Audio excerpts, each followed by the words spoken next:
Story of the Villisca Axe Murders, 1912. In the quiet town of Villisca, Iowa, in June of 1912, a crime occurred so brutal and mysterious that it would haunt America for more than a century. The Villisca Axe Murders remain one of the most chilling unsolved crimes in American history. What makes the case so terrifying is not just the violence, but the eerie details: a killer hiding inside a house, 8 people murdered in their sleep, mirrors covered, doors locked from the inside, and a murderer who vanished into the night without a trace. This is the full story of what happened in that small white house on a quiet street.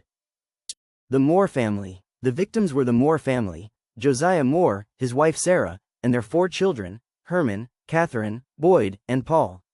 They were a well-known and respected family in Villisca.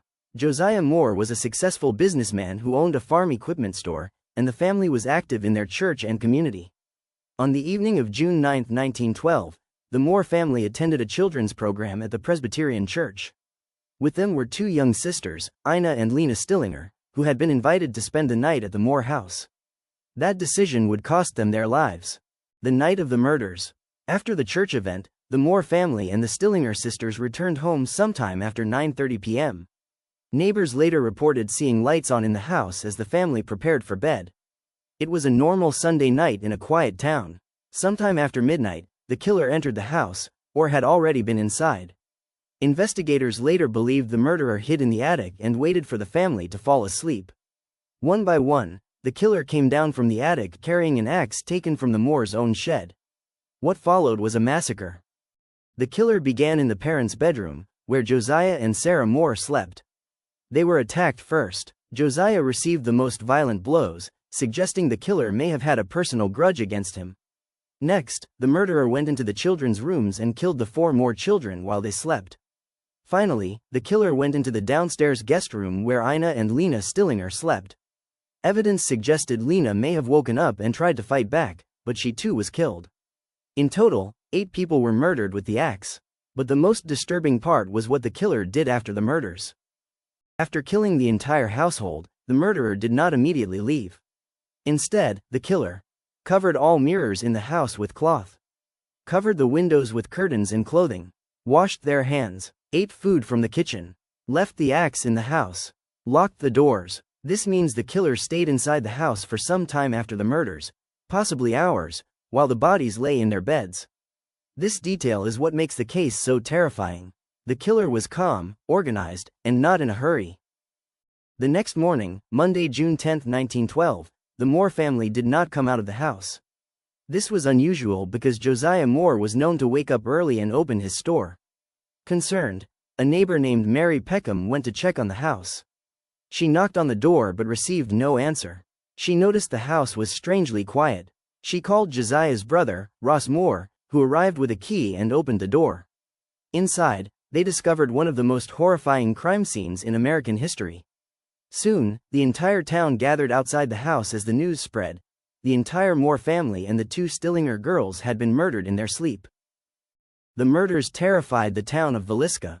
People began locking their doors at night. Some families slept with weapons beside their beds. Others stayed awake through the night, fearing the killer might still be nearby. Because the murderer had never been caught, everyone was a suspect. And that is when the investigation began. Investigators discovered several strange clues. There were no signs of forced entry. The doors were locked from the inside. The axe belonged to the Moore family. A slab of bacon was found near the crime scene. A bowl of bloody water suggested the killer washed up. The mirrors were covered. A lamp chimney had been removed and placed at the foot of the bed. These strange actions suggested the killer had some kind of ritual or pattern. Some investigators believed the killer may have been a traveling serial killer who committed similar axe murders across the Midwest. At the time, several families in different states had been murdered in similar ways, with an axe, at night, while sleeping. The killer was never identified. Over the years, several suspects were investigated. Reverend George Kelly. The most famous suspect was a traveling minister named George Kelly. He was known to be mentally unstable and had been in Villisca the night of the murders. He later confessed to the murders, but his confession was strange and inconsistent. He said he heard voices from God telling him to kill the family. However, many people believed he was coerced into confessing, and his confession contained many incorrect details. He was eventually acquitted. Frank Jones. Another suspect was Frank Jones, a wealthy businessman and political rival of Josiah Moore.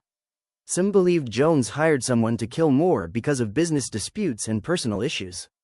There was never enough evidence to prove this theory. Some historians believe the Villisca murders were part of a series of axe murders across the United States between 1910 and 1912. In many of these cases, families were killed in their sleep. The killer used the family's own axe. Mirrors were covered. The killer stayed in the house after the murders. This suggests the possibility of a serial killer traveling by train from town to town. But the killer was never caught. The Villisca axe murders became one of the most famous unsolved crimes in America because of the terrifying details. The killer may have hidden in the attic. The killer used the family's own axe. The killer stayed in the house after the murders. The killer covered mirrors and windows. The entire family was wiped out. The murders were never solved. Even today, more than 100 years later, no one knows who did it. The Moore House still stands in Villisca, Iowa. Today, it is known as the Villisca Axe Murder House and is considered one of the most haunted houses in America. Some visitors claim to hear children's voices, footsteps, and doors opening and closing. Whether or not the house is haunted, the real horror is what happened there in 1912. 8 people went to sleep in that house and never woke up. And the person who killed them was never caught. Villisca axe murders remain a mystery more than a century later. There are many theories, many suspects, and many strange clues, but no definitive answers. Somewhere in the darkness of that June night in 1912, someone entered a quiet home and committed an unspeakable crime. Then, just as silently, they disappeared into history.